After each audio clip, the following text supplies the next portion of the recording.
Film dimulai dengan memperlihatkan seorang pria bernama Nick. Saat asik minum di sebuah bar, tiba-tiba perhatian Nick teralihkan oleh sepasang kekasih yang sedang berdebat. Si pria yang bernama Osgood mengajak kekasihnya untuk berumah tangga. Namun kekasihnya ini selalu saja menolak dengan berbagai alasan. This is our future we're talking about now.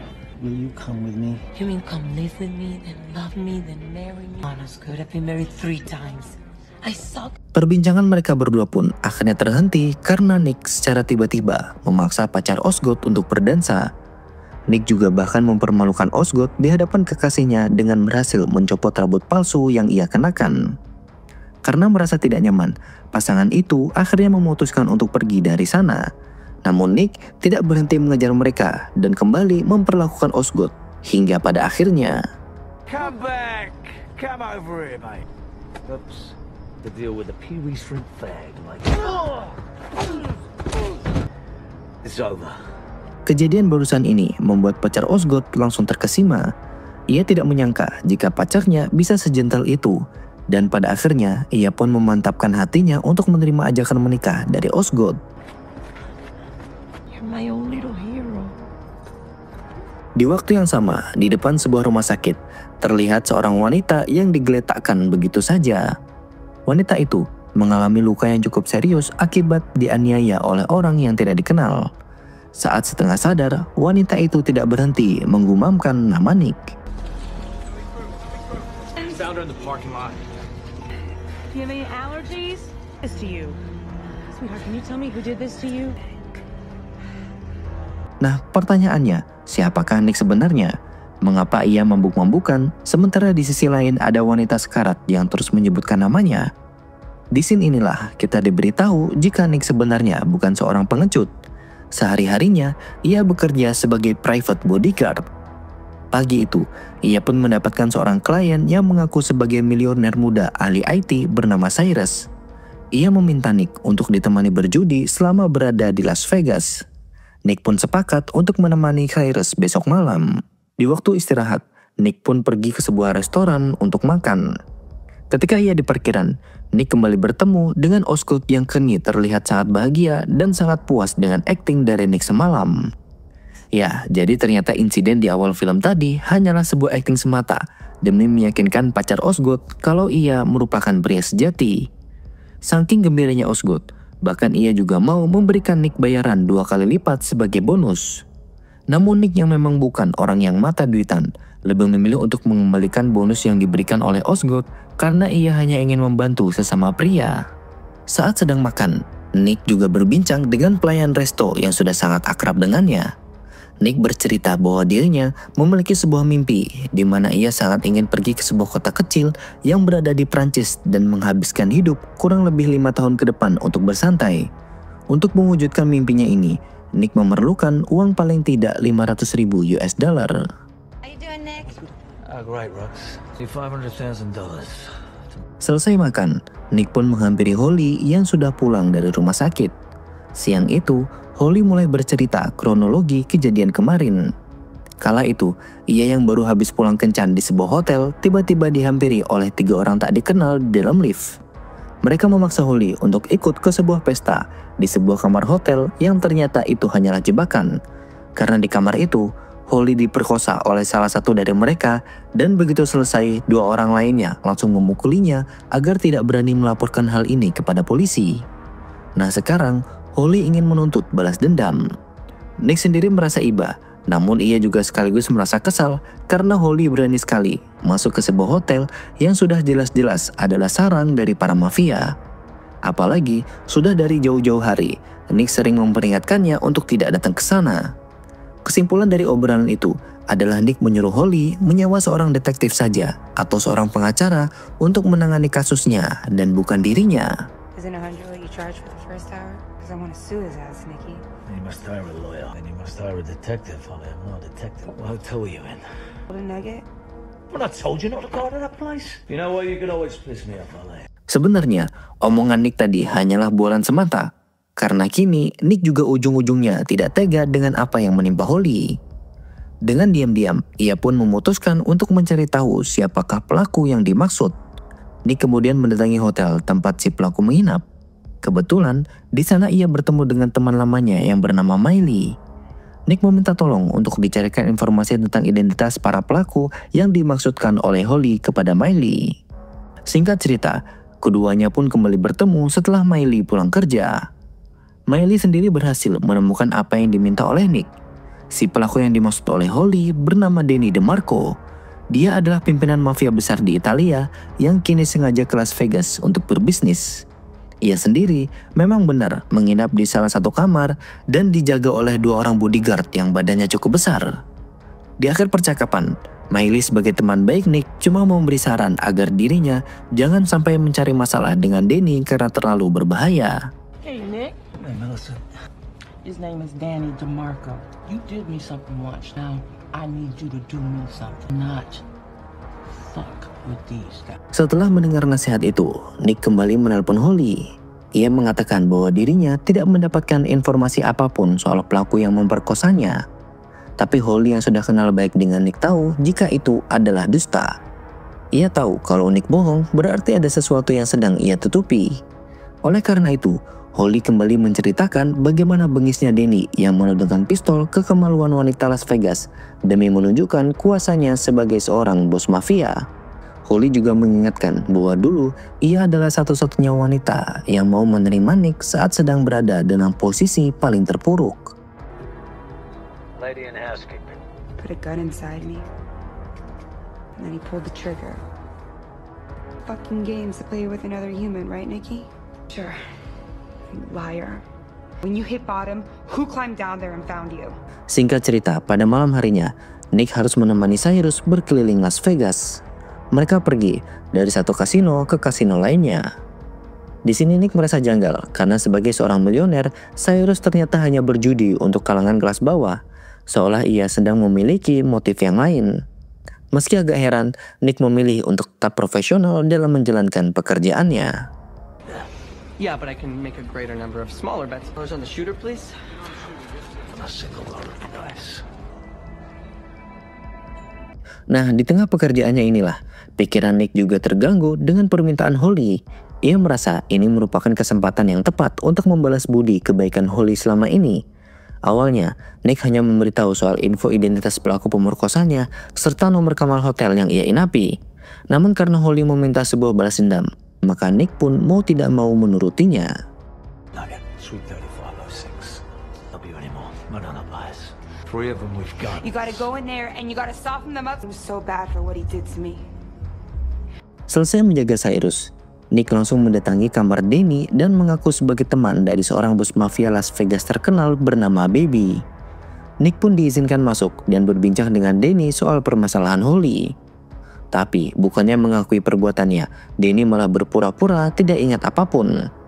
Bahkan dengan berani, Danny juga mengancam balik menggunakan senjata api. Karena cara baik-baik sudah tidak mempan, Nick pun akhirnya menggunakan cara yang tidak baik-baik. Like this, Mr. DeMarco. Danny. Call me Danny. Disrespect, and I thought, maybe you might do something to make... Talking about us? No, that's not us. No, not. Probably know what this is. And when you do something, didn't I tell you something about interrupt?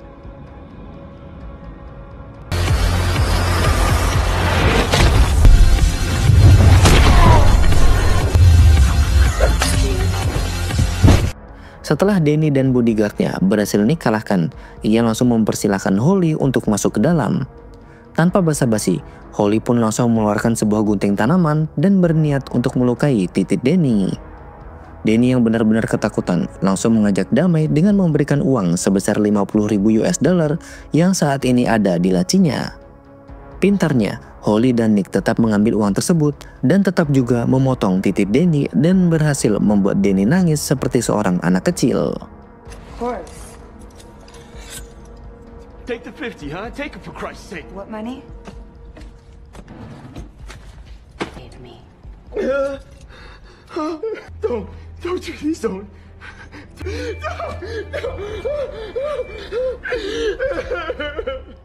Selesai puas balas dendam, Nick pun menyarankan agar Holly pergi keluar dari Las Vegas karena Danny pasti akan menuntut balas. Uang 50.000 US dollar tadi juga mereka bagi dua dan keduanya pun akhirnya berpisah. You have to leave town, Holly. You're coming for me too. Because I'm heading Hey, straight don't there. tell me. No, you keep it all. You're the one that took the risk. Sesuai rencana, Nick sebenarnya ingin keluar kota untuk bersembunyi. Namun karena ia merasa kini memegang uang yang lumayan banyak, Nick pun memutuskan untuk mampir sebentar ke sebuah kasino langganannya.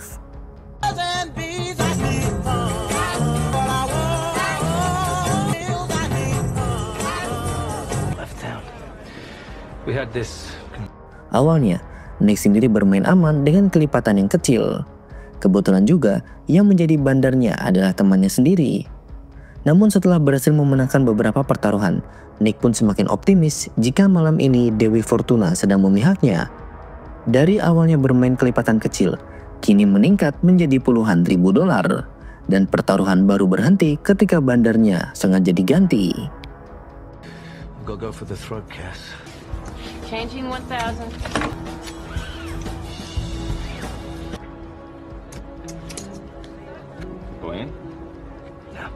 Kesenangan yang luar biasa pun dirasakan oleh Nick. Uangnya sekarang meningkat dari awalnya hanya 25.000 US dollar menjadi 250.000 US dollar secara singkat. Kebetulan juga malam itu Cyrus berada di kasino yang sama. Namun belum sempat mereka saling menyapa, Nick justru kembali menguji apakah kehokiannya malam itu masih ada. Dengan kepercayaan diri yang tinggi, Nick pun kembali ke meja judi. Dan benar saja, kemenangan demi kemenangan terus ia dapatkan. Kemenangan besar Nick berhasil menarik perhatian orang-orang yang ada di sana dan mereka merasa kagum akan kemampuan berjudi yang dimiliki oleh Nick.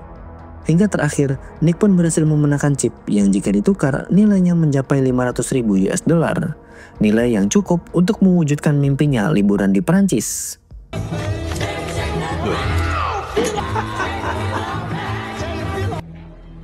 Good.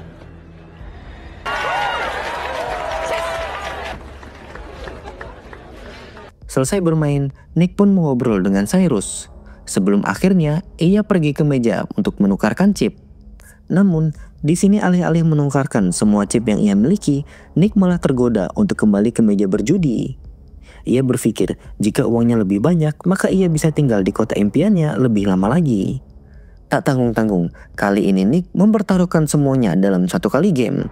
Bahkan ia juga mengeluarkan sisa uang cashnya, jadi total taruhannya sebesar 525.000 US dollar. Orang-orang pun kembali berkumpul untuk menyaksikan aksi gila ini. Dan sayangnya sesuai dugaan, kali ini Nick telah kehilangan Dewi Fortuna. Ia benar-benar kalah dalam bertaruh dan kehilangan seluruh hartanya dalam waktu yang singkat. It's 500. You can't say. It's 525,000. It's like we started, Cass. Hit me. Stood, Nicky.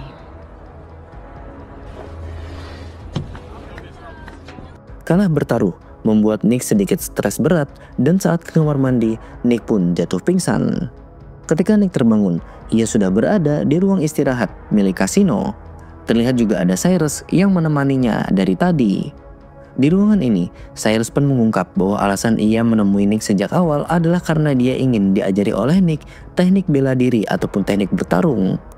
Selama ini, Cyrus dikenal sebagai introvert yang sering ketakutan sendiri tanpa sebab. Oleh karena itu, ia ingin belajar bela diri dan setelah menyortir beberapa nama, hanya Nick lah yang masuk ke dalam kualifikasinya. Kini Cyrus bahkan juga rela membayar Nick senilai jutaan dolar agar Nick mau mengajarinya tentang bela diri. Tapi bukannya senang akan tawaran itu, Nick justru marah karena Cyrus menyinggung kalau yang membuat Nick tak bisa keluar dari Las Vegas adalah kebiasaan juninya dan menganggap bahwa Las Vegas merupakan habitat yang cocok untuk dirinya. I knew everything about you. I've researched you. Need something from you and I've come too far for no answer. I want you to teach me. Told the fear that lives inside of me every day. You've got to help me. I'll make you rich. I have been rich. Can stay. It's the only place you're worthy of. We can help each other. You know what? You're just like the nutsu. Setelah itu, Nick pun merenung sejenak untuk menenangkan diri. Namun baru saja duduk tenang, tiba-tiba orang-orang utusan Danny datang.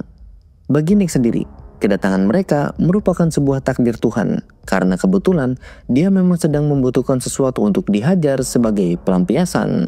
You need to come with us, Mr. DeMarco's wing.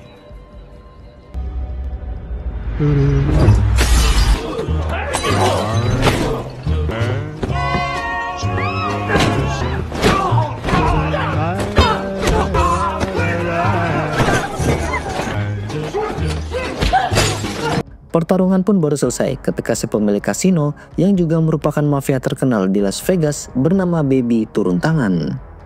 Nick sendiri juga langsung terlihat menghormati karena ia memiliki hubungan yang baik dengan Baby. Di sisi lain, karena Baby juga punya hubungan baik dengan Danny, maka ia berusaha menjembatani Nick dan juga Danny untuk berdamai dalam sebuah pertemuan. Dalam pertemuan itu, Danny justru bertingkah. Ia menyembunyikan kejahatannya soal memperkosa Holly dan telah menuduh Nick membunuh 2 bodyguardnya menggunakan sebuah pistol. Nick pun membalas 2 pernyataan tersebut dengan 2 pertanyaan lain. Yang pertama, untuk apa ia membunuh seseorang menggunakan pistol? Lalu yang kedua, Nick juga meminta Danny menunjukkan titiknya yang sudah terpotong. Dari keterangan ini, Baby pun yakin jika Danny telah berbohong. Karena menurutnya, Nick tidak membutuhkan sebuah pistol untuk membunuh seseorang. Karena selama ini, ia juga sudah terkenal dapat menjadikan alat apapun sebagai senjata mematikan. Nick juga langsung menambahkan jika alasan Danny membunuh 2 bodyguardnya karena ia malu jika kabar soal titiknya dipotong oleh seorang wanita bisa menyebar luas. Like they were nothing, and he ties them up. That dude's maybe my 2 best friends in the whole world. Nicholas, and I suggest you begin right now. That's what would I use again? The fuck kind of... Second question, second and last. Mr. DeMarco here has a small bit different. What is this shit, huh? It's easy to find out if I'm lying just a... Oh, Daniel, you just blew the ball game. I'm gonna see you real soon. Sebelum berpisah, Baby cuma memperingatkan Nick kalau Danny tidak akan tinggal diam dan sebaiknya Nick pergi mengungsi sementara waktu. You know he'll come for you. Good luck. Cheers, baby. All right. Singkat cerita, selesai dari kasino, Nick pun memutuskan mampir ke restoran langganannya untuk makan. Nick sekarang benar-benar sangat kebingungan karena uangnya telah habis sementara para mafia akan terus mengejarnya. Di tengah lamunan, Cyrus kembali muncul di ujung meja. Kali ini ia mengatakan bahwa Nick telah berhasil mengajarkan Cyrus bahwa setiap orang pasti memiliki sebuah ketakutan dan itu adalah wajar.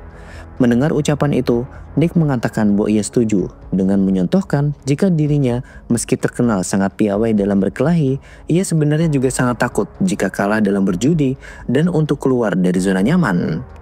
Keadaan juga diperparah dengan uangnya yang kini telah habis, membuat Nick kini tidak bisa lagi menggapai cita-citanya untuk tinggal di Prancis. Here to give you present gratitude of everything you taught me. The only cowardly asshole in this world. You can admit what you are, you might find it's not so terrible either. I told you I bought you a present. One plane ticket to Corsica, $100,000.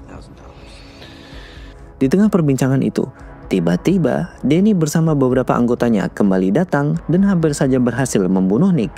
Namun beruntung, Cyrus berhasil menyelamatkan Danny dengan mengalihkan perhatian semua orang dengan dirinya berpura-pura menjadi orang gila.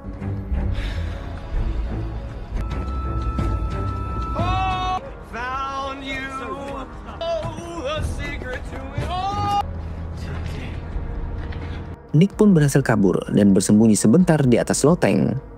Berbekal sebuah sendok dan pisau makan, kini Nick pun siap beraksi membantai semua gangster.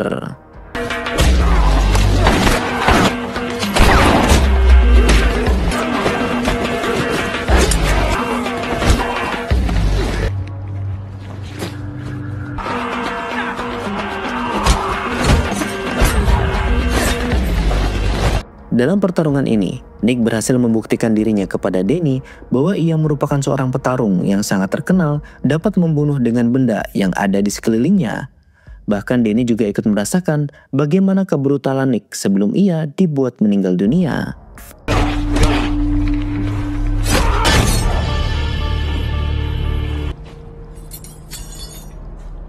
Selesai membantai para mafia anak buah Danny, Nick pun hendak pergi mengendarai mobilnya.